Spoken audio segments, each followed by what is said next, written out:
स्वागत है दोस्तों इस महीने के बनने वाले हरियाणा करंट अफेयर की नई वीडियो में।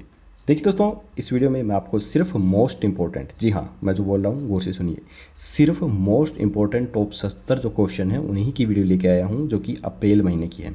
हालांकि मैं थोड़ा सा लेट हो रहा हूँ, इस समय आपको मई महीने की मिलनी चाहिए थी लेकिन अप्रैल की मिल रही है, लेकिन मैं कोशिश करूँगा जल्दी ही मई महीने की भी आपको जो क्वेश्चन है वो मिल जाए। तो इस वीडियो में सिर्फ इंपॉर्टेंट क्वेश्चन मैं करवाऊंगा और जो इंपॉर्टेंट लाइन है शॉर्ट में कम से कम शब्दों में ज़्यादा से ज़्यादा जो करंट अफेयर हैं वो आपको मिल सके और आपका टाइम सेव हो सके, ताकि आप कम से कम समय में ज़्यादा इन्फॉर्मेशन हासिल कर सकें। हमारा यही मकसद है। जितने भी पूरे महीने के करंट अफेयर हैं वो आपको देखने की ज़रूरत नहीं है, आप एक ही वीडियो में पूरे महीने के इंपॉर्टेंट करंट अफेयर जो कि परीक्षा की दृष्टि से इंपॉर्टेंट है उन्हें आसानी से कम समय में दोहरा पाएंगे। तो चलिए बिना देरी किए शुरू करते हैं आज की वीडियो। तो वीडियो पर आगे चलने से पहले मैं आपको बता देता हूं कि अगर आप हमारी हरियाणा करंट अफेयर्स की इस वीडियो को पीडीएफ के रूप में डाउनलोड करके पढ़ना चाहते हैं तो आप वो भी कर सकते हैं। उसके लिए बस आपको करना ये है कि जितने महीने की आपको पीडीएफ चाहिए उतने रुपए आपको यहाँ पर दिख रहे हैं, उतने रुपए पे करके उसका सक्सेसफुल स्क्रीनशॉट आपको हमारे इस व्हाट्सअप नंबर पर भेज देना है, जिसके बाद हम पीडीएफ फाइल आपको व्हाट्सअप पर ही सेंड कर देंगे। तो आप पीडीएफ के द्वारा भी उन्हें पढ़ सकते हैं। अगर आपके पास पैसे नहीं है तो डोंट वरी, इस वीडियो को आप पूरा वॉच कीजिए, आप फ्री में हरियाणा करंट अफेयर पढ़ पाएंगे। तो चलिए पहला जो क्वेश्चन है वो है कि हाल ही में हरियाणा सरकार ने किसे हरियाणा विद्युत प्रसारण निगम लिमिटेड के प्रबंधक निदेशक का कार्यभार सौंपा है। तो ये सौंपा गया है अमनीत पी कुमार को। हरियाणा अनुसूचित जाति वित्त एवं विकास निगम की प्रबंधक निदेशक और लघु मध्यम एवं सूक्ष्म उद्यम की महानिदेशक तथा हरियाणा खादी एवं ग्राम उद्योग बोर्ड की मुख्य कार्यकारी अमनीत पी कुमार को उनके वर्तमान कार्यभार के अलावा बिजली विभाग के सचिव तथा हरियाणा विद्युत प्रसारण निगम लिमिटेड के प्रबंधक निदेशक का कार्यभार सौंपा गया है। तो देखिए दोस्तों, अगले क्वेश्चन पर चलने से पहले मैं आपको एक चीज़ बता देता हूं कि मैं जो क्वेश्चंस के आंसर बना रहा हूं या फिर मैं जो क्वेश्चंस लेके आ रहा हूं उसके अंदर कम से कम लाइन में ज़्यादा से ज़्यादा जो क्वेश्चंस है वो मैंने इंक्लूड किए हैं। एग्जाम्पल के तौर पे मैं आपको बता देता हूँ। देखिए जैसे कि ये क्वेश्चंस मैंने बताया है, इसके अंदर जो हरियाणा अनुसूचित जाति वित्त एवं विकास निगम के जो प्रबंधक निदेशक हैं उसका जो ये क्वेश्चंस भी बन चुका है, लघु प्रबंधक निदेशक का भी बन चुका है, मध्यम एवं सूक्ष्म उद्यम का जो महानिदेशक है उसका भी ये क्वेश्चन बन गया है, हरियाणा खादी एवं ग्राम उद्योग बोर्ड जो है उसका क्वेश्चन भी बन गया है। इनकी उनके जो मुख्य कार्यकारी हैं वो अमनीत पी कुमार हैं, और इसके अलावा जो बिजली विभाग के सचिव हैं हरियाणा विद्युत प्रसारण निगम लिमिटेड के प्रबंधक निदेशक हैं, ये जो हैं ये क्वेश्चन भी यहाँ पर बन जाता है। तो इसी प्रकार से जितने भी क्वेश्चंस हैं आपको बिल्कुल गौर से दोहराना है, क्योंकि हर क्वेश्चन के अंदर एक एक लाइन बहुत ही मैंने कम समय आपका बचाते हुए उसके अंदर डाली हैं, ताकि आप हर क्वेश्चंस को बिल्कुल कम से कम टाइम में और ज़्यादा से ज़्यादा जो इन्फॉर्मेशन है वो हासिल कर पाएंगे। तो अगला जो क्वेश्चन है वो है कि हाल ही में किसे हरियाणा राज्य कृषि विपणन बोर्ड का मुख्य प्रशासक नियुक्त किया गया है। तो हरियाणा किसान कृषि विपणन बोर्ड का जो मुख्य प्रशासक है वो टी.एल. सत्य प्रकाश को नियुक्त किया गया है। बिजली विभाग के सचिव, ये बिजली विभाग के सचिव भी हैं तथा हरियाणा विद्युत प्रसारण निगम लिमिटेड के प्रबंधक निदेशक भी हैं, और drone imaging and information system of Haryana के मुख्य कार्यकारी अधिकारी भी हैं। ठीक है, टी.एल. सत्यप्रकाश, इनको हरियाणा राज्य कृषि विपणन बोर्ड का मुख्य प्रशासक तथा drone imaging and information systems of Haryana का मुख्य कार्यकारी अधिकारी लगाया गया है। इसके बाद अगला जो क्वेश्चन है वो है कि हरियाणा के किस शहर में 350 करोड़ रुपए की लागत से 2 किलोमीटर लंबा एलिवेटेड पुल बनाया जाएगा। तो सबसे पहला तो क्वेश्चन बन गया कि जो एलिवेटेड पुल है वो कितना लंबा बनेगा, 2 किलोमीटर लंबा बनेगा, और ये एलिवेटेड पुल होगा, और ये कितने रुपए की लागत से बनाया जाएगा, 350 करोड़ रुपए की लागत से बनाया जाएगा। और ये कहाँ पर बनाया जाएगा, ये बल्लभगढ़ के अंदर बनाया जाएगा। मुख्यमंत्री मनोहर लाल के द्वारा बल्लभगढ़ के अंदर 2 किलोमीटर लंबे एलिवेटेड पुल बनाए जाने की घोषणा की गई है। इसके बन जाने से आसपास के 80 से ज़्यादा जो गाँव हैं, इस जो ये पुल है इसके आसपास 80 से ज़्यादा गांव पड़ते हैं, इन सबको इसका बहुत ही ज़्यादा लाभ मिल पाएगा। इसके बाद है हरियाणा के किस गांव में राव वीरेंद्र सिंह खेल परिसर बनाया जाएगा। तो ये नाम है खेल परिसर का राव वीरेंद्र सिंह, और ये बनाया जाएगा वजीराबाद के अंदर। जी हाँ, वजीराबाद के अंदर। मुख्यमंत्री ने गुरुग्राम को 2 करोड़ रुपए की परियोजनाओं की सौगात दी है, जिसके अंदर Huda city centre metro station के समीप अंडरपास, फ्लाईओवर बनेंगे, सिग्नेचर टावर व इफ्को चौक पर जो फुट ओवर ब्रिज हैं वो बनाए जाएंगे। सेक्टर 111 से 115 के लिए जल आपूर्ति वितरण प्रणाली जो है वो दुरुस्त की जाएगी और यहाँ पर ये सब जो काम है ये किए जाएंगे। और गांव वजीराबाद में 11 एकड़ में 212 करोड़ से जो ये खेल परिसर है ये बनाया जाएगा। तो इन चीज़ों का भी आपको ध्यान रखना है। अगर आप इनको सेव करके रखना चाहते हैं, आप पीडीएफ नहीं खरीदना चाहते हैं, तो इन सभी का आप स्क्रीनशॉट ले लीजिए और उन्हें एक पीडीएफ में बना के सेव कर लीजिए। आपको फ्री में पीडीएफ ऑटोमेटिक जो है वो आपकी बन जाएगी। इसके बाद है हरियाणा के किस जिले में देश का पहला आयुष विश्वविद्यालय बनाया जाएगा। तो आयुष विश्वविद्यालय जो है वो हरियाणा के कुरुक्षेत्र में बनाया जाएगा। जी हाँ, हरियाणा के कुरुक्षेत्र में ये बनाया जाएगा, जिसे धर्म नगरी के नाम से भी जाना जाता है। यह देश का पहला आयुष विश्वविद्यालय होगा और इसके निर्माण पर लगभग 3,500 करोड़ रुपए जो है वो खर्च होंगे। श्री कृष्ण आयुष विश्वविद्यालय कुरुक्षेत्र के फतेहपुर गांव के अंदर 102 एकड़ भूमि पर बनाया जाएगा। इस विश्वविद्यालय के अंदर 300 बिस्तरों वाले आयुर्वेदिक अस्पताल व 175 बिस्तरों वाली यूनानी अस्पताल और 175 बिस्तरों वाले सिद्धा अस्पताल के लिए 14 स्नातकोर जो विभाग हैं वो बनाए जाएंगे। इसके बाद है हरियाणा के किस जिले में विश्व स्तरीय ग्लोबल सिटी विकसित की जाएगी। तो ये की जाएगी गुरुग्राम के अंदर। अब देखिए, ये दावे किए जाते हैं बीजेपी के द्वारा या फिर इससे पहले सरकार थी हुड्डा की या फिर कांग्रेस की जो सरकार थी वो ऐसे ही दावे करती थी, हम ये बनाएंगे वो बनाएंगे। अब ये एक नया दावा बीजेपी के द्वारा किया जा रहा है, विश्व स्तरीय ग्लोबल सिटी विकसित की जाएगी। इससे पहले स्मार्ट सिटी का भी वादा किया गया था मोदी के द्वारा, लेकिन वो ऐसा कुछ भी अभी तक नहीं बन पाया है। ना ही जो ट्रेनें हैं वो फास्ट बनी है, बुलेट ट्रेनें दौड़ी हैं अपने भारत के अंदर, वो भी इतनी अच्छी विकसित नहीं हो पाई हैं। तो ये सब एक जुमला है। ये तो खुद अमित शाह ने भी अपने एक भाषण के दौरान कहा है कि ये हम जुमले बनाते हैं और लोगों को बेवकूफ़ बनाते हैं।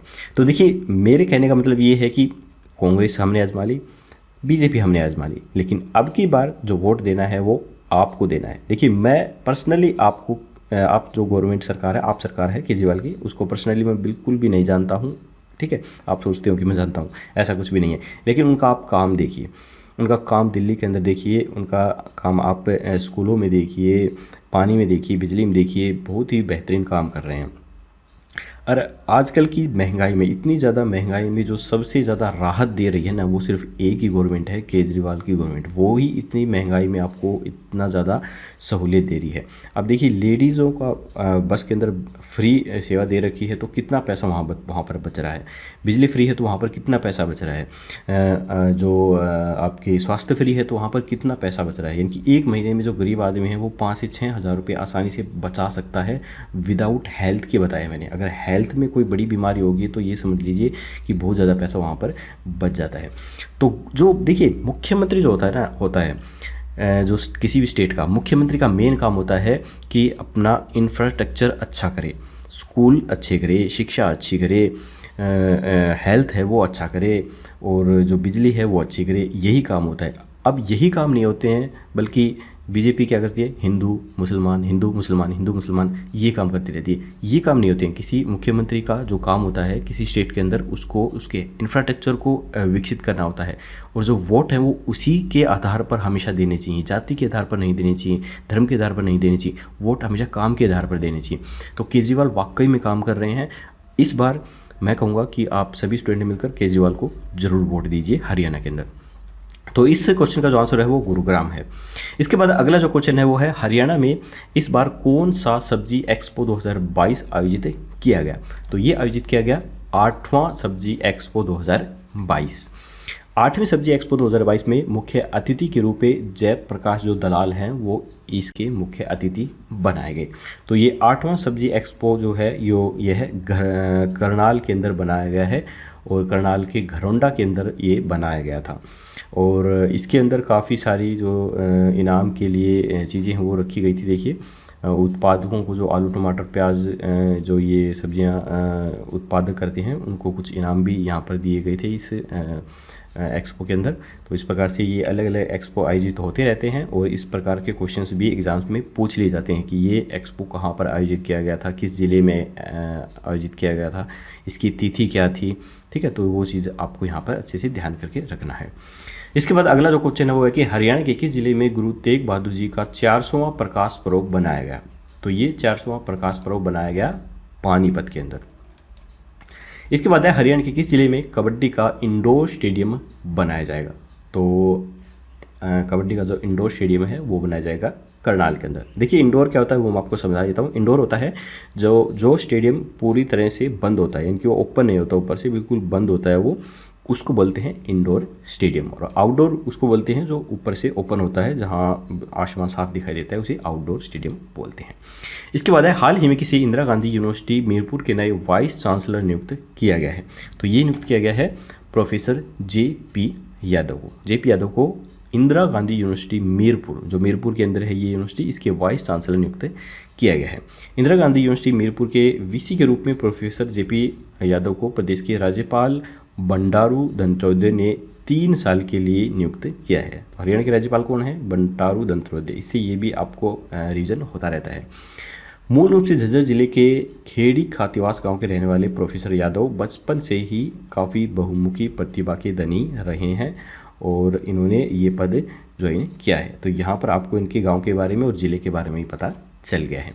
इसके बाद अगला क्वेश्चन है कि हाल ही में हरियाणा के जाने माने किस अंतर्राष्ट्रीय स्तर के कुश्ती कोच का निधन हो गया है। तो जाने माने अंतर्राष्ट्रीय कुश्ती कोच का जो निधन हुआ है वो थे सुभाष सोनी। जी हाँ, सुभाष सोनी का निधन हो गया है। कोच बनने से पहले उन्होंने कुश्ती जीवन की शुरुआत वर्ष 1975 से की थी तथा 1 वर्ष के कठिन परिश्रम के स्वरूप साल 1976 में मेरठ में आयोजित नेशनल खेलों में उन्होंने स्वर्ण पदक भी जीता था। इनकी फ़ोटो मैं आपको दिखा देता हूँ, क्योंकि फ़ोटो देखने से जो क्वेश्चन है वो अच्छी तरह से लंबे समय तक हम याद रख पाते हैं और एग्जैक्ट है बिल्कुल, वो याद हो जाते हैं। तो ये हैं सुभाष सोनी। इसके बाद हरियाणा की किस यूनिवर्सिटी में देश के 8 महान वैज्ञानिकों को सम्मानित किया जाएगा। तो ये किया जाएगा कुरुक्षेत्र यूनिवर्सिटी के अंदर। इस अवार्ड के रूप में वैज्ञानिकों को गोयल पुरस्कार के रूप में 2 लाख रुपए व राजीव गोयल अवार्ड के रूप में 1 लाख रुपए की धनराशि के साथ साथ मेडल व प्रशस्ति पत्र देकर भी सम्मानित किया गया। गोयल अवार्ड कमेटी ने वर्ष 2018-19 के लिए 4 वैज्ञानिकों को गोयल पुरस्कार व 4 वैज्ञानिकों को Rajiv Goyal young scientist award के लिए इनका चयन किया।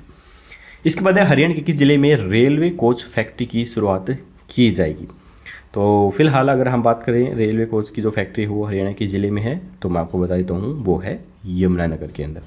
और इसकी जो नया रेलवे कोच फैक्ट्री है इसकी शुरुआत अब सोनीपत में भी की जाएगी। जी हाँ, सोनीपत में भी इसकी शुरुआत की जाएगी। सीएम मनोहर लाल ने कहा है कि सोनीपत में रेलवे कोच फैक्ट्री बन चुकी है तथा जल्द ही इसमें कोच का निर्माण भी शुरू हो जाएगा। गांव को लालडोरा मुक्त करके भू मालिकों के हक में इसकी रजिस्ट्री भी करवा दी गई है। इसके बाद हाल ही में मुख्यमंत्री मनोहर लाल ने किस जिले में इंद्रधनुष सभागार का लोकार्पण किया है। तो ये किया गया है सोनीपत के अंदर। सोनीपत के अंदर इंद्रधनुष सभागार लोकार्पण किया गया है। इसके बाद हरियाणा के किस जिले में 25 करोड़ से एक क्वालिटी मार्केटिंग सेंटर तैयार किया जाएगा। तो ये किया जाएगा हिसार के अंदर। उद्योगपतियों का अब क्वालिटी टेस्टिंग के लिए, जो उद्योगपति हैं उन्हें क्वालिटी टेस्टिंग के लिए बार बार दिल्ली या फिर करनाल नहीं जाना पड़ेगा। MSME ने शहर के ओल्ड इंडस्ट्रियल एरिया के अंदर 1974 में बने गवर्नमेंट क्वालिटी मार्केट सेंटर का अपग्रेड करने की प्लानिंग बना दी है। MSME 25 करोड़ की लागत से यह सेंटर तैयार करेगा। इतना ही खर्च टेस्टिंग मशीन पर भी आएगा। इसके बाद हाल ही में हरियाणा सरकार ने कितने राज्य पुलिस पुरस्कार देने के प्रस्ताव को मंजूरी दी है। तो ये मंजूरी दी गई है 3। मंत्रिमंडल की बैठक में 3 राज्य पुलिस पुरस्कार देने के प्रस्ताव को मंजूरी दी गई है, जिसमें मुख्यमंत्री पदक, जांच में उत्कृष्टता के लिए गृह मंत्री पदक और अन्य बेहतर कार्य करने के लिए हरियाणा पुलिस उत्तम सेवा पदक जो है वो दिया गया। इसके बाद हरियाणा के किस पर्वत को तीर्थ स्थल का रूप दिया जाएगा। तो ये दिया जाएगा ढोसी पर्वत को। इसके बाद हाल ही में हरियाणा सरकार ने कब से वचन पूर्ति मिशन शुरू किया है। तो ये किया है 6 अप्रैल से। 6 अप्रैल से वचन पूर्ति मिशन शुरू किया गया है। और इस प्रकार के क्वेश्चंस एग्जाम में काफ़ी ज़्यादा पूछे जाते हैं कि वचन पूर्ति जो मिशन है ये कब शुरू किया गया। तो ये 6 अप्रैल से शुरू किया गया है। यहाँ पर आप पोस्टर देख सकते हैं, कश्मीर पंडितों के लिए मिशन वचन पूर्ति। तो ये क्वेश्चन इस प्रकार भी एग्जाम्स में पूछ लिया जाता है कि मिशन वचन पूर्ति किस चीज़ से संबंधित है, यानी कि ये किन के लिए शुरू किया गया था। तो कश्मीर पंडितों के लिए। इस प्रकार से क्वेश्चन पूछे जाते हैं और इनको अच्छे से आपको ध्यान में रखना है। इसके बाद है, हाल ही में किसे हरियाणा राज्य भंडारण निगम लिमिटेड का प्रबंधक निदेशक लगाया गया है। तो ये लगाया गया है संजीव वर्मा को। हरियाणा बीज विकास निगम पंचकुला के प्रबंधक निदेशक तथा करनाल मंडल व करनाल के आयुक्त और हरियाणा बीज सर्टिफिकेशंस एजेंसी के प्रबंधक निदेशक संजीव वर्मा को हरियाणा राज्य भंडारण निगम लिमिटेड का प्रबंधक निदेशक लगाया गया है। इसके बाद हाल ही में किसी हरियाणा विद्युत प्रसारण निगम लिमिटेड के प्रबंधक निदेशक का कार्यभार सौंपा गया है। तो ये सौंपा गया है TL सत्य प्रकाश को। हरियाणा राज्य कृषि विपणन बोर्ड प्रशासक और ड्रोन इमेजिंग एवं information systems of Haryana limited के मुख्य कार्यकारी अधिकारी TL सत्य प्रकाश को उनके वर्तमान कार्यभार के अलावा बिजली विभाग के सचिव तथा हरियाणा विद्युत प्रसारण निगम लिमिटेड के प्रबंधक निदेशक का कार्यभार सौंपा गया है। इसके बाद है, हाल ही में किसे हरियाणा कौशल विकास मिशन के प्रबंधक निदेशक का अतिरिक्त कार्यभार सौंपा गया है। तो ये सौंपा गया है रमेश चंद्र बिठान को। जी हाँ, रमेश चंद्र बिठान को सौंपा गया है। कौशल विकास एवं औद्योगिक प्रशिक्षण विभाग के महानिदेशक एवं सचिव तथा हरियाणा बीज विकास निगम पंचकुला के प्रबंधक निदेशक रमेश चंद्र बिठान को अपने वर्तमान कार्यभार के साथ हरियाणा कौशल विकास मिशन के प्रबंधक निदेशक का अतिरिक्त कार्यभार सौंपा गया है। इसके बाद है, हरियाणा के किस जिले का स्वास्थ्य केंद्र भारत का पहला रीसर्टिफिकेशन प्राप्त करने वाला स्वास्थ्य केंद्र बना है। तो ये बना है कुरुक्षेत्र। सरकारी स्वास्थ्य केंद्रों में मरीजों को मिलने वाले उपचार और सुविधाओं की गुणवत्ता पर सवाल उठाने वाले लोगों के सामने कुरुक्षेत्र का किशन नगर गामड़ी अर्बन प्राथमिक स्वास्थ्य केंद्र एक सटीक जवाब है। राष्ट्रीय गुणवत्ता आश्वासन मानक वाले देश के इस पहले स्वास्थ्य केंद्र ने अब भारत का पहला रीसर्टिफिकेशन केंद्र का खिताब भी अपने नाम कर लिया है। इसके बाद है, हाल ही में किसे वित्त विभाग का अतिरिक्त सचिव लगाया गया है। तो ये लगाया गया है महावीर सिंह को। महावीर सिंह को वित्त विभाग का अतिरिक्त सचिव लगाया गया। पुरातत्व एवं संग्रहालय विभाग के निदेशक एवं अतिरिक्त सचिव तथा अभिलेखागार विभाग के निदेशक एवं अतिरिक्त सचिव महावीर सिंह को वित्त विभाग का अतिरिक्त सचिव लगाया गया। इसके बाद हाल ही में हरियाणा साहित्य अकादमी के द्वारा किसी विशेष साहित्य साधना सम्मान जिसमें 5 लाख की राशि दी जाती है, ये प्रदान करने का निर्णय लिया गया है। तो देखिए, ये काफ़ी सारे क्वेश्चन हैं, इन्हें आप अच्छे से दोहराइएगा कि किसको कौन सा सम्मान मिला है। तो ये है हरियाणा साहित्य अकादमी विशेष साहित्य साधना सम्मान। ये मिला है डॉक्टर जय भगवान गोयल को। डॉक्टर जय भगवान गोयल कुरुक्षेत्र को आजीवन साहित्य साधना के लिए अकादमी के द्वारा विशेष साहित्य साधना सम्मान प्रदान करने का निर्णय लिया गया है, जिसकी सम्मान राशि जो है वो 5 लाख रुपये होती है। ये हमने क्वेश्चन में भी देख लिया है। डॉक्टर जय भगवान गोयल को साहित्य एवं शिक्षा के क्षेत्र में हाल ही में राष्ट्रपति रामनाथ कोविंद के द्वारा पद्मश्री सम्मान से भी सम्मानित किया जा चुका था। तो देखिए, ये भी एक क्वेश्चन काफ़ी इंपॉर्टेंट बन गया है कि डॉक्टर जय भगवान गोयल को किस क्षेत्र में पद्मश्री सम्मान मिला है। तो ये है साहित्य एवं शिक्षा के क्षेत्र में, और ये किन के द्वारा दिया गया? राष्ट्रपति रामनाथ कोविंद के द्वारा दिया गया है। या फिर ये क्वेश्चन इस प्रकार भी आ सकता है कि डॉक्टर जय भगवान गोयल को किस क्षेत्र में पद्मश्री सम्मान मिला है, साहित्य एवं शिक्षा के क्षेत्र में, या फिर पद्मश्री सम्मान किस क्षेत्र में दिया गया है, साहित्य एवं शिक्षा के क्षेत्र में। ठीक है, तो इस प्रकार से घुमा फिरा के जो एग्जामिनर है वो क्वेश्चंस पूछ लेते हैं, तो इनको आपको अच्छे से याद करके रखना है। इसके बाद है, हरियाणा साहित्य अकादमी के द्वारा किसे महाकवि सूरदास सम्मान से सम्मानित किया गया है, जिसकी राशि भी 5 लाख रुपए है। तो ये क्वेश्चन इस प्रकार भी पूछ लिए जाते हैं कि महाकवि सूरदास सम्मान में जो सम्मान राशि है वो कितने रुपए दी जाती है। इसी वजह से मैंने हर क्वेश्चंस में लिख दिया है। तो ये भी आपको अच्छे से ध्यान रखना है कि महाकवि सूरदास सम्मान में 5 लाख रुपए की राशि दी जाती है। ये दी गई है हरिराम समीप को। महाकवि सूरदास सम्मान जिसकी राशि 5 लाख रुपए है, वरिष्ठ साहित्यकार एवं गजलकार हरिराम समीप को दिया गया है, जो कि फरीदाबाद से संबंध रखते हैं। पंडित माधव प्रसाद मिश्र सम्मान, ये भी एक सम्मान है, पंडित माधव प्रसाद मिश्र सम्मान, इसमें 2.5 लाख रुपए की राशि दी जाती है। इसके लिए वरिष्ठ गीतकार और चिंतक ये गीतकार और चिंतक हैं जिन्हें ये सम्मान दिया गया है। रमाकांत शर्मा इनको दिया गया है और ये भिवानी से संबंध रखते हैं। इसके बाद है पंडित माधव प्रसाद मिश्र सम्मान, जिसमें सम्मान राशि 2.5 लाख रुपए दी जाती है। इसका चयन किनका चयन इसके लिए किया गया है? तो इसके लिए डॉक्टर रमाकांत शर्मा का चयन किया गया है। ठीक है, पंडित माधव प्रसाद मिश्र सम्मान जिसमें 2.5 लाख की राशि दी जाती है। तो वरिष्ठ गीतकार और चिंतक जो रमाकांत शर्मा है भिवानी से, इनका जो चयन है वो इसमें किया गया है। इसके बाद है हाल ही में किसका पंडित लक्ष्मीचंद सम्मान के लिए चयन किया गया है? तो काफ़ी इंपॉर्टेंट है पंडित लक्ष्मीचंद सम्मान, और इसमें सम्मान राशि 2.5 लाख रुपए दी जाती है। तो इसके लिए चयन किया गया है VM बेचैन को, VM बेचैन। तो आपको बेचैन याद रखना है, बहुत बेचैनी हो जाती है पंडित लक्ष्मीचंद सम्मान से, तो ये बन जाएगा VM बेचैन। हाँ, ट्रिक वाली वीडियो ज़रूर देखिएगा, मैंने इसी प्रकार की ट्रिक काफ़ी सारी बनाई हुई है अपने चैनल पे, तो प्लेलिस्ट ज़रूर चेक कीजिएगा ट्रिक वाली। हरियाणी भाषा एवं साहित्य के क्षेत्र में उल्लेखनीय योगदान के लिए VM बेचैन का चयन किया गया है, जो कि भिवानी से हैं, और पंडित लक्ष्मीचंद सम्मान के लिए इनका चयन किया गया है। तो चलिए इसके बाद अगला जो क्वेश्चन है वो है हरियाणा गौरव सम्मान के लिए किसका चयन किया गया है? तो हरियाणा गौरव सम्मान की जो राशि है वो भी 2.5 लाख रुपए ही है, और इसके लिए डॉक्टर राजेंद्र गौतम का चयन किया गया है। राष्ट्रीय स्तर पर साहित्य के क्षेत्र में प्रदेश का नाम गौरवान्वित करने के लिए दिए जाने वाले हरियाणा गौरव सम्मान के लिए सुप्रसिद्ध गीतकार एवं चिंतक डॉक्टर राजेंद्र गौतम का चयन किया गया है, जो कि दिल्ली से संबंध रखते हैं। इसके बाद है हाल ही में किसका श्रेष्ठ महिला रचनाकार सम्मान के लिए चयन हुआ है? तो श्रेष्ठ महिला रचनाकार सम्मान के लिए जो चयन हुआ है वो अंजू दुआ जैमिनी व नमिता राकेश, दो यहाँ पर चयन किए गए हैं, अंजू दुआ जैमिनी व नमिता राकेश। इसमें भी जो सम्मान राशि है वो 2.5 लाख रुपए ही होती है। कवि अगर हम बात करें कवि दयाचंद मायना सम्मान की, ये भी एक सम्मान है दयाचंद मायना सम्मान, तो इसके लिए शमशेर कौशलिया का चयन हुआ है, शमशेर कौशलिया का चयन हुआ है, जो कि महेंद्रगढ़ से संबंध रखते हैं, और इसकी सम्मान राशि भी 2.5 लाख रुपए है। इसके बाद है हरियाणा के किस जिले को राज्य की मिनी राजधानी के रूप में विकसित किया जाएगा? तो ये किया जाएगा पंचकुला को। पंचकुला को गवर्नमेंट कह रही है कि इसे हम मिनी राजधानी के रूप में विकसित करेंगे, लेकिन ये भी एक जुमला है, आप सभी को पता है। हरियाणा के मुख्यमंत्री मनोहर लाल ने कहा है कि सरकारी विभागों व कार्यालयों की दृष्टि से पंचकुला को वे प्रदेश की मिनी राजधानी के रूप में विकसित करेंगे। पता नहीं कब करेंगे भी या नहीं करेंगे।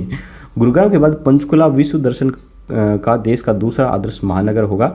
मुख्यमंत्री ने कहा है कि पंचकुला शिवालिक की तलहटी में बसा गेटवे ऑफ हरियाणा है। गुरुग्राम प्रदेश की आर्थिक राजधानी भी है और यह विश्व के आइकन शहरों में शामिल है। विश्व की 200 से अधिक जानी मानी फॉर्चून कंपनियों के कार्यालय भी गुरुग्राम के अंदर हैं। पंचकुला को भी गुरुग्राम के बराबर ही विकसित किया जाएगा। खैर चलिए, करेंगे या नहीं करेंगे ये तो बात की बात है, पर मुझे नहीं लगता ये कुछ कर सकेगी।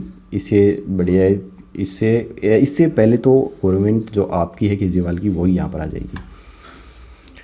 खैर चलिए, हम भी वेट कर रहे हैं केजरीवाल का जल्द से जल्द हरियाणा में आए और यहाँ के हालात भी सुधारे, ताकि देश का जो फ्यूचर है वो एक सिक्योर हो सके।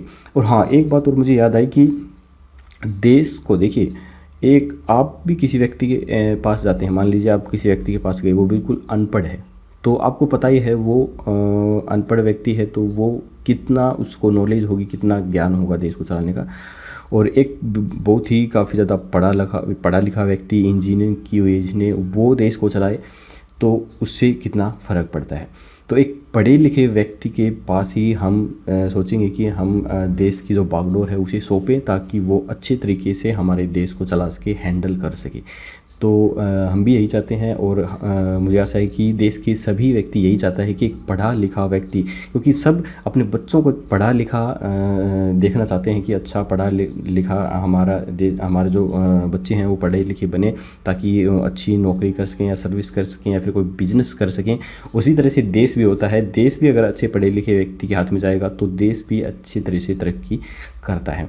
तो पढ़ा लिखा होना मंत्रियों के लिए बहुत ज़रूरी है। तो ऐसे ही गवर्नमेंट को आपको वोट देना चाहिए जो पढ़े लिखे हैं। पढ़े लिखे गवर्नमेंट ही देश को अच्छी तरीके से आगे बढ़ा सकती है। खैर चलिए, हम चलते हैं अपने क्वेश्चन पर वापस। तो अगला जो क्वेश्चन है वो है हरियाणा के किस जिले को स्वाति नैन को जल शक्ति मंत्रालय के वाटर हीरो अवार्ड से सम्मानित किया गया है? तो ये किया गया है करनाल के स्वाति नैन को। ओपीएस विद्या मंदिर में जल संरक्षण के प्रति जागरूकता के लिए इस कार्यक्रम का आयोजन किया गया था। इसमें स्वाति नैन को उनकी उपलब्धि के लिए इस सम्मान से सम्मानित किया गया है। तो इनकी फ़ोटो भी मैं आपको दिखा देता हूँ। ये हैं स्वाति नैन, इन्हें इस अवार्ड से सम्मानित किया गया है। इसके बाद है हरियाणा के किस जिले में दिल्ली एम्स की तर्ज पर आयुष एम्स बनाया जाएगा? तो ये बनाया जाएगा पंचकुला के अंदर। कुछ दिन पहले कह रहे थे कि रेवाड़ी में बनेगा, वो तो बना नहीं है, पंचकुला में चले गए हैं, बस ऐसे ही घुमाई फिराएंगे। देखिए एक बात तो ज़रूर है, क्षेत्रवाद जातिवाद बहुत है हरियाणा के अंदर। क्षेत्रवाद और जातिवाद कूट कूट के भरा हुआ है। पहले जातिवाद था, जो ये थे हमारे कौन थे पहले, जो ओम प्रकाश चौटाला थे वो थे, तो जाट सब उन्हीं को देते थे, हीर दे ना दें लेकिन जाट तो उन्हीं को देते थे। उसके बाद फिर हीरों के मुख्यमंत्री आए तो वो अपने कास्ट को देने लगे वोट, और उसके बाद फिर स्टार्ट हुआ क्षेत्रवाद। अब हुड्डा बना तो उसने अपने क्षेत्र का विकास किया, अब उसके बाद चौटाला बना तो उसने अपने क्षेत्र का विकास किया, अब खट्टर बन गया तो वो अपने करनाल का विकास कर रहा है। तो क्षेत्रवाद बहुत ज़्यादा है। और दक्षिण हरियाणा में आप देखेंगे तो बिल्कुल भी ये नहीं है कि कुछ प्रगति है या कोई डेवलपमेंट है, यहाँ पर कुछ काम किया है इंफ्रास्ट्रक्चर कोई काम नहीं हुआ है। जो भी काम हुआ है सिर्फ जो उत्तर हरियाणा है वहाँ पर ज़्यादातर डेवलपमेंट का काम होता है, क्योंकि वहाँ पर ही इनका मेन चंडीगढ़ कार्यालय है, पंचकुला है वहाँ पे, तो वहाँ पे ही काम करते हैं आस पड़ोस में।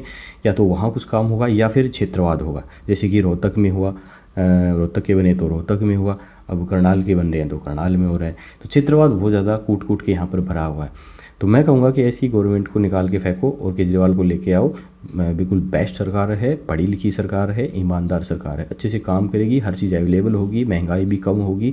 जब आपकी बिजली फ्री होगी, आप अपने ऊपर इतना खर्चा नहीं लगाएंगे, आपके हेल्थ पे नहीं लगाएंगे तो वो भी पैसा बचेगा, आपके जो किराया है आपका वो भी बचेगा, आपका बिजली का भी बचेगा, आपके पानी का भी बचेगा, हर चीज़ आपकी बचेगी, तो ऑटोमेटिक्स आपकी ग्रोथ होगी। अब जो स्टेट गवर्नमेंट का काम होता है वो यही काम होता है कि जो स्टेट का प्रत्येक व्यक्ति ग्रोथ करे, वो ऊपर चढ़े, किसी न किसी तरह वो ग्रोथ करे।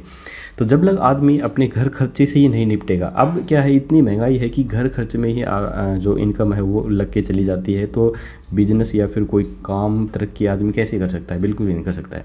लेकिन अगर दिल्ली सरकार आती है तो 2 पैसा आदमी के पास बचेगा, वो कोई काम में धंधे में उस पैसे को लगाएगा, तब जाके आदमी की तरक्की होती है। यही होता है एक तरक्की का, एक देश को ऊंचा उठाने का मॉडल। तो मुझे तो बेस्ट मॉडल लग रहा है केजरीवाल का, ज़रूर उसको हरियाणा में एक मौका देना चाहिए। मुख्यमंत्री ने कहा है कि पंचकुला में शीघ्र ही मेडिकल कॉलेज खोला जाएगा। इसके अलावा दिल्ली एम्स की तर्ज पर माता मनसा देवी के पास आयुष एम्स भी बनाया जाएगा। अब देखिए बनता है नहीं बनता है ये तो बाद की बात है, पेपरों में हाँ कागजों में लिख देते हैं फलाना बनेगा, ढिमका बनेगा, स्मार्ट सिटी बनेगी, ये बनेगी, वो बनेगी, बनना कुछ है नहीं, बेफालतू में बकवास करनी है इनको। हाल ही में किसी वित्त वर्ष 2021-22 के लिए NCDFI ई मार्केट के सक्रिय भागीदारी पुरस्कार से नवाजा गया है। तो ये नवाजा गया है हरियाणा डेयरी विकास सहकारी प्रसंघ को। राष्ट्रीय फोरेंसिक विज्ञान विश्वविद्यालय गांधीनगर में आयोजित ई मार्केट पुरस्कार वितरण समारोह में HDDCF को यह पुरस्कार प्रदान किया गया। तो यहाँ पर आप इनकी फ़ोटो भी देख सकते हैं, ये जो पुरस्कार है ये दिया जा रहा है। इसके बाद है हाल ही में किसका चयन बाबू बाल मुकुंद गुप्त सम्मान के लिए किया गया है? तो बाबू बाल मुकुंद गुप्त सम्मान है, इसकी भी सम्मान राशि 2.5 लाख रुपये है, और इसके लिए डॉक्टर प्रद्युम्न भल्ला का चयन किया गया है। साहित्य पत्रकारिता के लिए दिए जाने वाला लाला देशबंधु गुप्त सम्मान, जिसकी राशि 2.5 लाख रुपए है, इसके लिए वरिष्ठ कवि एवं संपादक रघुविंदर यादव का चयन किया गया है। तो देखिए 2 क्वेश्चन हैं, ऊपर तो बाबू बाल मुकुंद गुप्त सम्मान के लिए है जो डॉक्टर प्रद्युम्न भल्ला है, और नीचे जो है ये है लाला देशबंधु गुप्त सम्मान, इसकी भी 2.5 लाख रुपये राशि है, और इसके लिए चयन हुआ है वरिष्ठ कवि भी हैं ये और संपादक भी हैं रघुविंदर यादव, जो कि नारनौल से हैं, ये महेंद्रगढ़ जिले के अंतर्गत आता है। इसके बाद है हाल ही में किसी कवि ध्यानचंद मायना सम्मान से सम्मानित किया गया है। तो ये सम्मानित किया गया है शमशेर कौशलिया को, इसकी जो सम्मान राशि है वो भी 2.5 लाख रुपए है। कवि ध्यानचंद मायना सम्मान शमशेर कौशलिया महेंद्रगढ़ से संबंध रखते हैं, और इसी प्रकार युवा लेखक सम्मान के अंतर्गत स्वामी विवेकानंद युवा लेखक सम्मान से सम्मानित जो किए गए हैं वो श्रुति राविस हैं, जो कि सोनीपत के हैं। तो इसकी जो सम्मान राशि है वो 1 लाख रुपये है। तो ये जो राशि है ये अब थोड़ी सी चेंज हुई है, जो कि युवा लेखक सम्मान है, स्वामी विवेकानंद युवा लेखक सम्मान की राशि है ये 1 लाख रुपए हो गई है। और इसके लिए श्रुति रवि सोनीपत का चयन किया गया है। तो इस चीज़ को आपको अच्छे से याद करके रखना है। एक ही क्वेश्चन में काफ़ी जो क्वेश्चन है वो मैंने बना रखे हैं ताकि टाइम जो है वो सेव हो सके और कम समय में आप ज़्यादा से ज़्यादा रिविजन कर सकें। इसके बाद है, हाल ही में हरियाणा के किस खिलाड़ी ने थाईलैंड ओपन बॉक्सिंग चैंपियनशिप 2022 में स्वर्ण पदक जीता है? तो ये जीता गया है सुमित कुंडू। जी हाँ, सुमित कुंडू के द्वारा थाईलैंड ओपन बॉक्सिंग चैंपियनशिप 2022 के अंदर गोल्ड मेडल जीता गया है। देखिए काफ़ी सारे मेडल जीते जाते हैं, रजत मेडल भी जीता जाता है और जो स्वर्ण पदक तो है ही, वो मेन तो यही होता है स्वर्ण पदक, बाकी रजत पदक भी होता है और कांस्य पदक भी होता है। तो इनको आपको इतना ज़्यादा रीजन करने की जरूरत नहीं है रजत और कांस्य पदक को, क्योंकि ये इतने ज़्यादा नहीं पूछे जाते हैं। लेकिन जो स्वर्ण पदक जीतते हैं उसको आपको अच्छे से ध्यान में रखना है कि हाँ भाई इसने स्वर्ण पदक जीता है, तो वो जो क्वेश्चन है काफ़ी इंपॉर्टेंट होता है और ज़्यादातर एग्जाम्स वही क्वेश्चन पूछते हैं स्वर्ण पदक वाला। तो सुमित कुंडू ने थाईलैंड ओपन बॉक्सिंग चैंपियनशिप 2022 में स्वर्ण पदक हासिल किया है। भारतीय मुक्केबाजों ने 3 स्वर्ण, 4 रजत और 3 कांस्य पदक सहित कुल 10 पदक हासिल किए हैं। इस टूर्नामेंट में भारत की ओर से गोविंद साहनी जो कि 48 किलोग्राम में, आनंद प्रहलाद चोपड़ा जो 54 किलोग्राम में है और सुमित कुंडू जो कि 75 किलोग्राम में है, इन्होंने स्वर्ण पदक पर कब्जा किया है।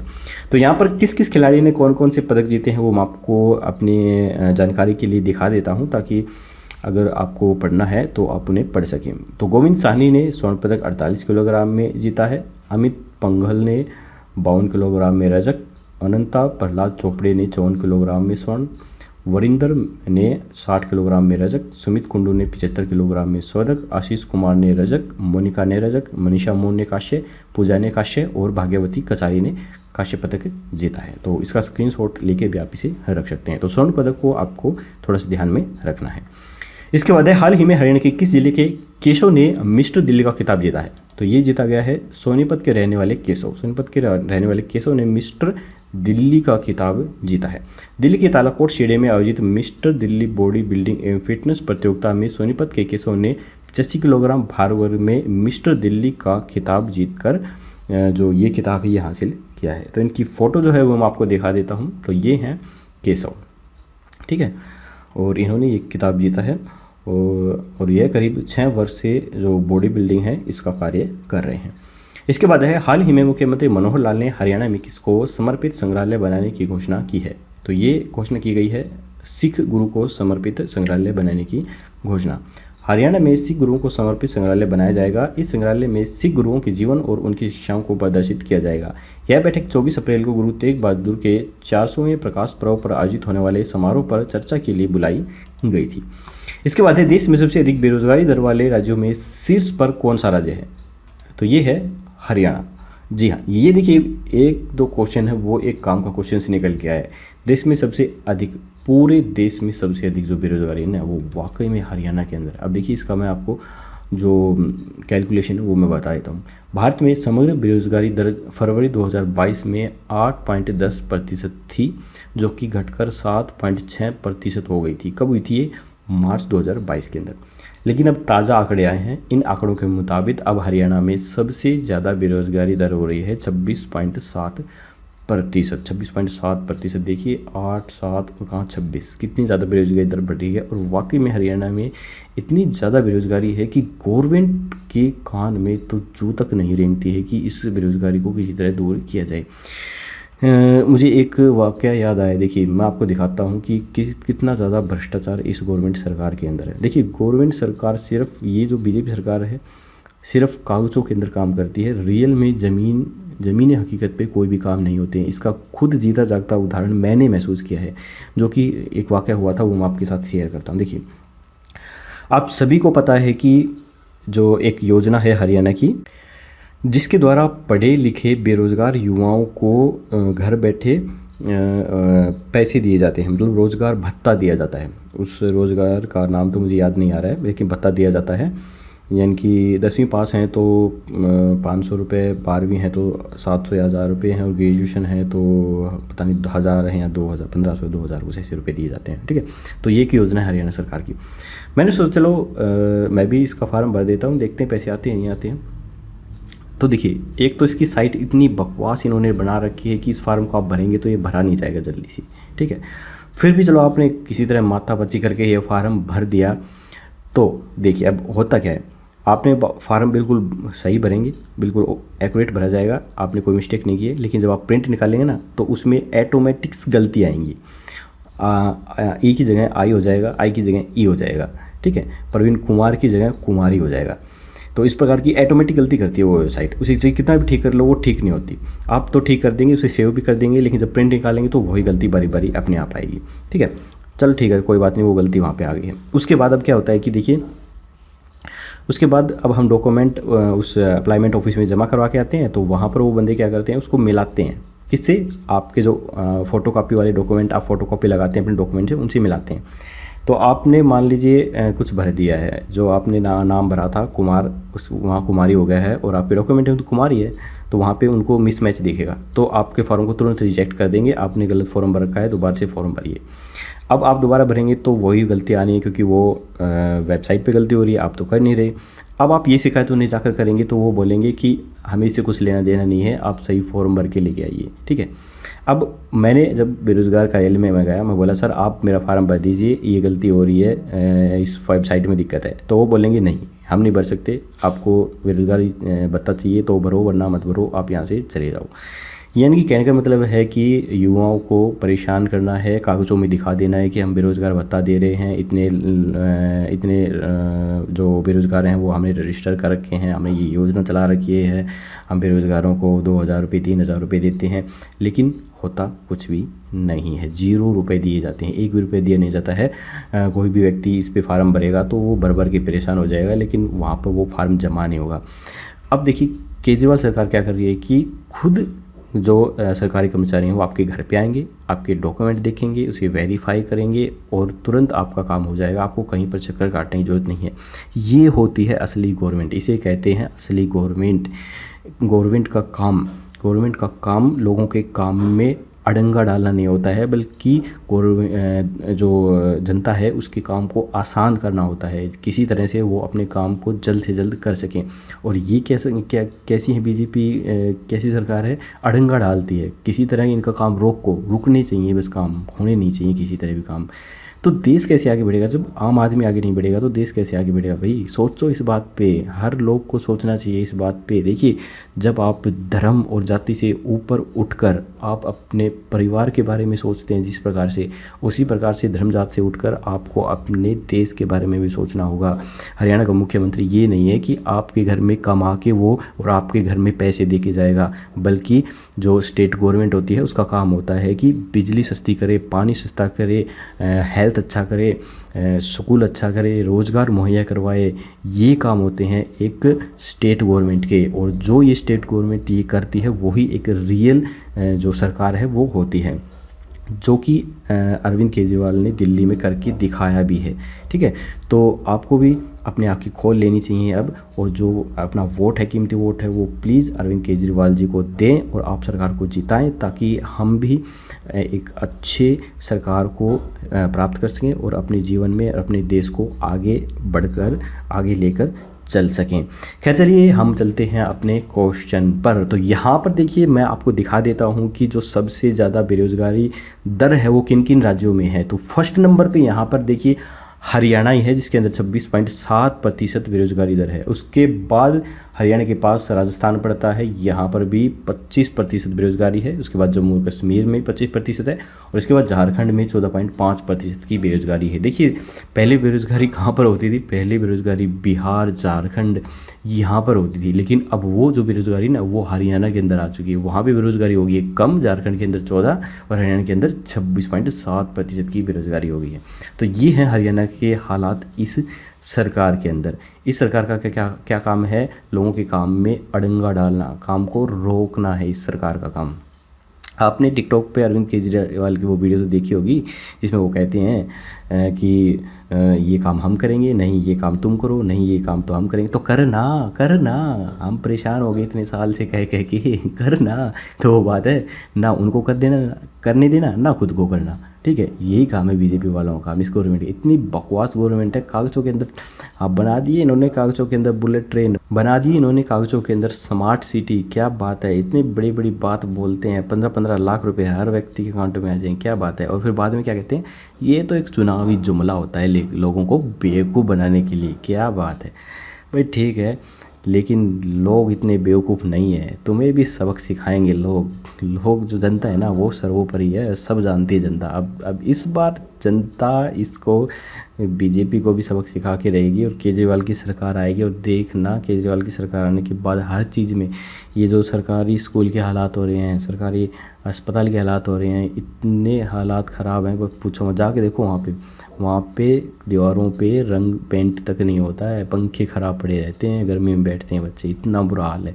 ये गवर्नमेंट देखो, ये गवर्नमेंट, ये काम होते हैं गवर्नमेंट के, हैं हिंदू मुस्लिम करते रहो बस इनके आगे। तो खैर चलिए, मुझे तो बहुत गुस्सा आता है, बारी बारी मैं टॉपिक से भटक जाता हूँ। खैर हम अपने टॉपिक से नहीं भटकते हैं, अपने हरियाणा करंट अफेयर पे आते हैं कि हाल ही में हरियाणा सरकार ने किसी लोकायुक्त के अतिरिक्त सचिव का कार्यभार सौंपा है। तो ये सौंपा गया है विजेंद्र हुड्डा को। जी हाँ, विजेंद्र हुड्डा को लोकायुक्त के अतिरिक्त सचिव का कार्यभार सौंपा है। इसके बाद हाल ही में हरियाणा के 21 जिले में 8 साल के लंबे अंतराल के बाद सरस मेले का आयोजन किया गया। तो ये किया गया गुरुग्राम के अंदर। जी हाँ, गुरुग्राम के अंदर 8 साल के लंबे अंतराल के बाद सरस मेले का आयोजन किया गया है। तो देखिए, इसको तो आपको काफ़ी अच्छे से ध्यान में रखना है, क्योंकि मेले से रिलेटेड जो क्वेश्चन हैं वो हरियाणा के पिछले काफ़ी सारे एग्जाम्स में आ चुके हैं। तो ये भी करंट अफेयर में आ सकता है कि सरस मेले का जो आयोजन है वो कहाँ पर किया जाता है। तो ध्यान रखना है, गुरुग्राम के अंदर। और कितने सालों में किया गया है, ये 8 साल के अंतराल के बाद ये किया गया है। इसके बाद हरियाणा के किस जिले में मिनी एयरपोर्ट बनाया जाएगा। मिनी एयरपोर्ट बनाया जाएगा महेंद्रगढ़ जिले के अंदर। देखिए, यहाँ पर महेंद्रगढ़ में नारनौल के पास एक हवाई पट्टी बनी हुई है, उसी हवाई पट्टी को थोड़ा सा डेवलपमेंट करेंगे और उसको एक मिनी एयरपोर्ट का ये नाम देंगे। हरियाणा के महेंद्रगढ़ जिले में एक और मिनी एयरपोर्ट बनने जा रहा है। प्रदेश के मुख्यमंत्री मनोहर लाल के निर्देश पर सरकार बाछौद हवाई पट्टी का विस्तारीकरण करके यहाँ पर हवाई सेवाएं शुरू करेगी। यहाँ पर मई में एयर ट्रेनिंग और एडमिशन जो है वो भी शुरू हो चुके हैं। जल्द ही स्कूल का सेटअप भी स्थापित कर दिया जाएगा। इसके बाद हरियाणा के किस जिले में देश का पहला BMX साइकिल ट्रैक बनाया जाएगा। तो ये बनाया जाएगा कुरुक्षेत्र के अंदर। कुरुक्षेत्र के अंदर बनाया जाएगा। क्षेत्रवाद कूट कूट के भरा हुआ है। हाँ, दक्षिण हरियाणा में तो कोई डेवलपमेंट करनी नहीं चाहिए, कोई भी गवर्नमेंट आए। कुरुक्षेत्र, करनाल, रोहतक, बस यही है हरियाणा, और कोई हरियाणा थोड़ा ना है। और तो सब बकवास क्षेत्र है, ये तो दूसरे स्टेट के हैं। राजस्थान का है दक्षिण क्षेत्र तो है ना, ये हरियाणा थोड़ा ना है।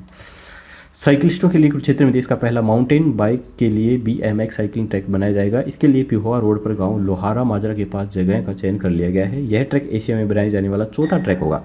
BMX ट्रैक का निर्माण करीब 4 एकड़ में किया जाएगा। इसके निर्माण पर मात्र 2.5 से 3 करोड़ रुपए ही खर्च आते हैं। प्रदेश के खेल मंत्री संदीप सिंह ने कुरुक्षेत्र में BMX साइकिल ट्रैक बनाने की घोषणा की है। तो यहाँ पर काफ़ी सारे क्वेश्चंस आ गए हैं, आपको इनको अच्छे से इन लाइनों को ध्यान से दोहराना है और ध्यान रखना है कि क्या क्या चीज़ें मैंने यहाँ पे बताई हैं। इसके बाद है, हाल ही में हरियाणा के किस कप्तान को बेस्ट बॉलर ऑफ टूर्नामेंट का अवार्ड मिला है। तो ये अवार्ड मिला है कप्तान नसीब को। जी हाँ, कप्तान नसीब को ये अवार्ड मिला है बेस्ट बॉलर ऑफ टूर्नामेंट का अवार्ड। यह खेल हरियाणा सिविल सचिवालय व चंडीगढ़ पुलिस विभाग की टीमों के बीच पहला चैलेंजर्स क्रिकेट प्रतियोगिता के लिए फाइनल मैच ताऊ देवीलाल स्टेडियम पंचकुला के अंदर खेला गया। इसके बाद है, हाल ही में हरियाणा की किस जिले की जेल में हरियाणा का पहला पेट्रोल, डीजल एवं CNG पंप स्थापित किया गया है। तो ये किया गया है कुरुक्षेत्र के अंदर। जी हाँ, कुरुक्षेत्र के अंदर हरियाणा का पहला जेल में पेट्रोल, डीजल एवं CNG पंप स्थापित किया गया है। धर्म क्षेत्र कुरुक्षेत्र की जेल के अंदर हरियाणा का पहला पेट्रोल, डीजल एवं CNG पंप स्थापित किया गया है। सरकार की तरफ से आज़ादी के अमृत महोत्सव को समर्पित इस पेट्रोल पंप को पायलट प्रोजेक्ट के रूप में लगाया गया है। इस पायलट प्रोजेक्ट की सफलता के बाद देश की 11 जेलों में आगामी 2 सालों के अंदर यह पेट्रोल पंप स्थापित किए जाएंगे। इसके बाद हरियाणा में वित्तीय समावेश गौरव दिवस कब बनाया गया। तो ये बनाया गया 17 अप्रैल को। 17 अप्रैल को वित्तीय समावेश गौरव दिवस है ये बनाया गया। तो यहाँ पर अलग अलग जो योजनाएं हैं वो बताई गई थी इस दिन, जिस प्रकार से प्रधानमंत्री जन धन योजना, प्रधानमंत्री जीवन ज्योति बीमा योजना, प्रधानमंत्री जीवन सुरक्षा बीमा योजना, स्टैंड अप इंडिया स्कीम, प्रधानमंत्री मुद्रा योजना, अटल पेंशन योजना, इस प्रकार की जो योजना है ये यहाँ पर इस बारे में इस दिवस के दिन बताया गया था। इसके बाद है हाल ही में हरियाणा के किस लड़के को प्रधानमंत्री रिसर्च फेलोशिप प्रदान की गई है? तो ये प्रदान की गई है अंकित मलिक को। जी हाँ, अंकित मलिक को प्रधानमंत्री रिसर्च फेलोशिप प्रदान की गई है। हरियाणा के पानीपत के गांव सींग के रहने वाले IIT BHU के PhD छात्र अंकित मलिक को प्रतिष्ठित प्रधानमंत्री रिसर्च फेलोशिप प्रदान की गई है। इनकी फोटो मैं आपको दिखा देता हूँ, ये हैं अंकित मलिक। इसके बाद है हरियाणा के किस गांव में गुरुग्राम का पहला नगर वन बनाया जाएगा? तो ये बनाया जाएगा घाटा के अंदर, गुरुग्राम के घाटा के अंदर ये बनाया जाएगा। इसके बाद है आदि बद्री से सिरसा तक सरस्वती नदी किनारे कितने तालाब बनाए जाएंगे? तो ये बनाए जाएंगे 200 तालाब। आदि बद्री से सिरसा तक सरस्वती नदी किनारे 200 तालाब बनाए जाएंगे। यमुनानगर के आदि बद्री को सरस्वती नदी का उद्गम स्थल माना जाता है। इसके किनारे ही तालाब बनाने की योजना सरस्वती हेरिटेज बोर्ड ने बनाई है। इसकी पुष्टि खुद बोर्ड उपाध्यक्ष धुम्मन सिंह किरमिच ने की है। इसके बाद है हरियाणा के किस लड़के ने ऑस्ट्रेलिया के इंगोडियन सिडनी में IFBB ऑस्ट्रेलियन एशियन चैंपियनशिप में कांस्य पदक जीता है? तो ये जीता गया है पुनीत शर्मा के द्वारा। ऑस्ट्रेलिया के इंगोडियन सिडनी में घरोंडा के पुतिन शर्मा ने IFBB ऑस्ट्रेलियन एशियन चैंपियनशिप में कांस्य पदक जीतकर देश प्रदेश व घरोंडा नाम अंतर्राष्ट्रीय पटल पर इसका जो नाम है वो रोशन किया है। पुनीत शर्मा ने 11 देशों के प्रतिभागियों को पछाड़ते हुए कांस्य पदक पर कब्जा किया है। इसके बाद है हाल ही में हरियाणवी फिल्मों के हास्य अभिनेता दरियाव सिंह मलिक का कितने साल की उम्र में निधन हो गया है? तो इनका निधन हुआ है 82 यानी कि 82 साल की उम्र में। अपनी हाजिर जवाबी और चुटकुले सुनाने में मशहूर हरियाणवी फिल्मों के हास्य अभिनेता दरियाव सिंह मलिक का 82 साल की उम्र में पानीपत के पैतृक गांव उग्रा खेड़ी के अंदर निधन हो गया है। हरियाणा भाषा में बनी प्रदेश की पहली सुपरहिट फिल्म चंद्रावल से अपने फिल्मी करियर की शुरुआत करने वाले अभिनेता दरियाव सिंह मलिक, फोटो में भी आपने देख सकते हैं, इन्होंने 19 हरियाणवी फिल्मों में दमदार अभिनय किया है। इन्हें राष्ट्रपति पुरस्कार से भी नवाजा जा चुका है। इसके बाद है रांची में आयोजित हुई फेडरेशन कप सीनियर महिला कुश्ती प्रतियोगिता में हरियाणा की किस लड़की ने गोल्ड मेडल जीता है? तो ये मेडल जीता गया है शेफाली शर्मा के द्वारा। जी हाँ, शेफाली शर्मा ने इसका गोल्ड मेडल जीता है। रांची में आयोजित हुई फेडरेशन कप सीनियर महिला कुश्ती प्रतियोगिता के अंदर महिलाओं की फ्री स्टाइल में रोहतक की छोरी शेफाली शर्मा ने गोल्ड मेडल हासिल कर प्रदेश का नाम रोशन किया है। रांची में चल रही 17 से 19 अप्रैल तक रांची के अंदर चली थी ये प्रतियोगिता। 17 से 19 अप्रैल तक कुश्ती इस प्रतियोगिता में शेफाली ने 52 किलोग्राम भार वर्ग में राजस्थान की सुमन को 10-0 से हराकर गोल्ड मेडल पर कब्जा किया था।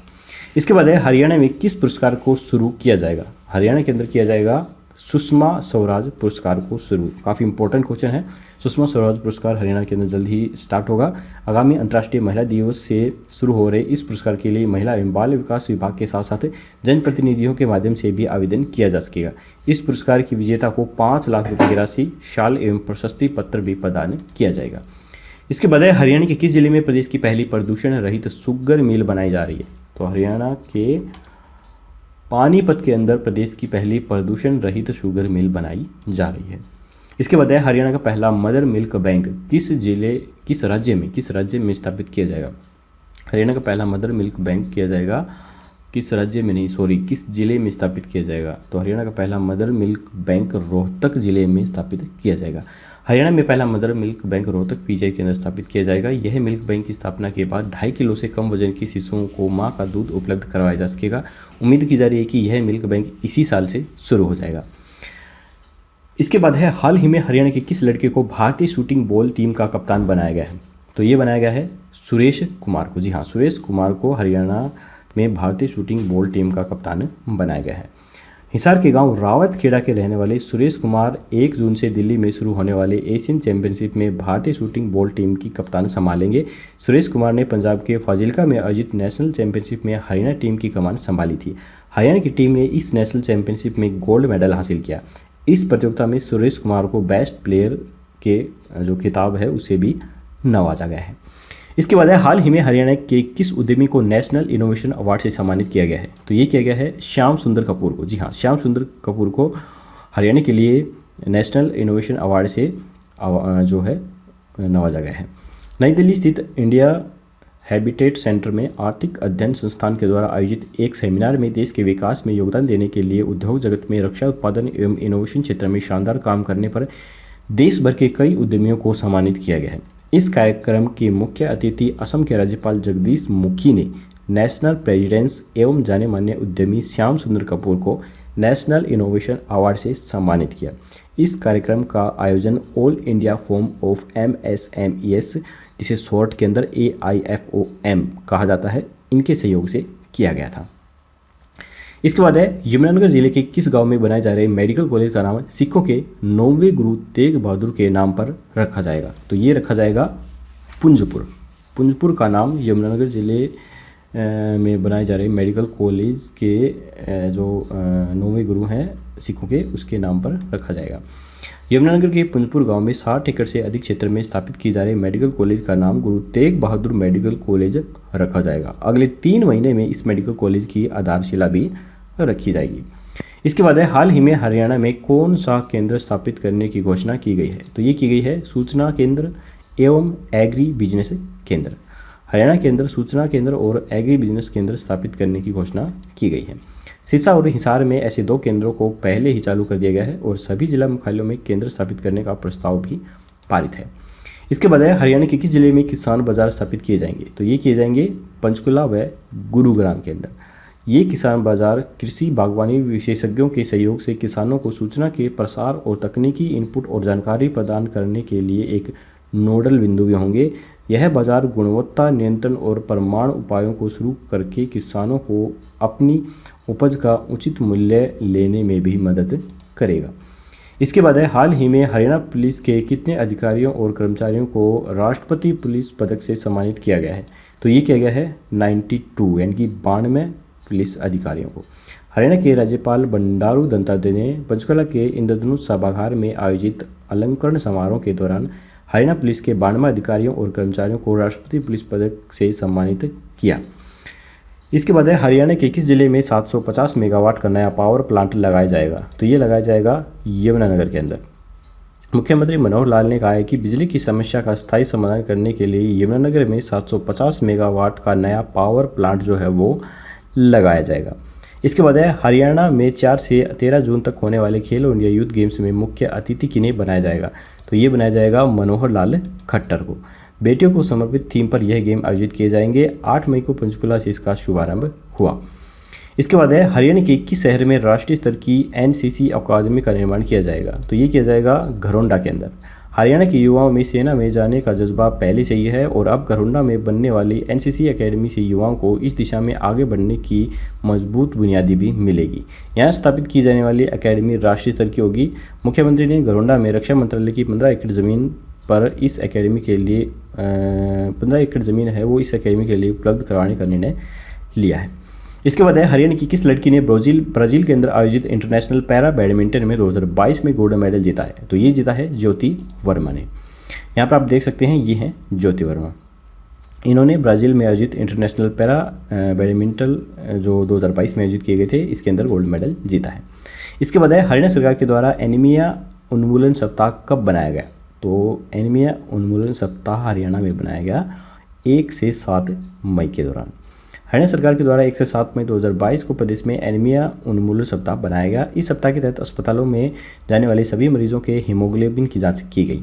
इसके बाद हरियाणा के गांव में कितनी हाईटेक लाइब्रेरियां बनाई जाएंगी। तो ये बनाई जाएंगी 1000 हाईटेक लाइब्रेरियाँ।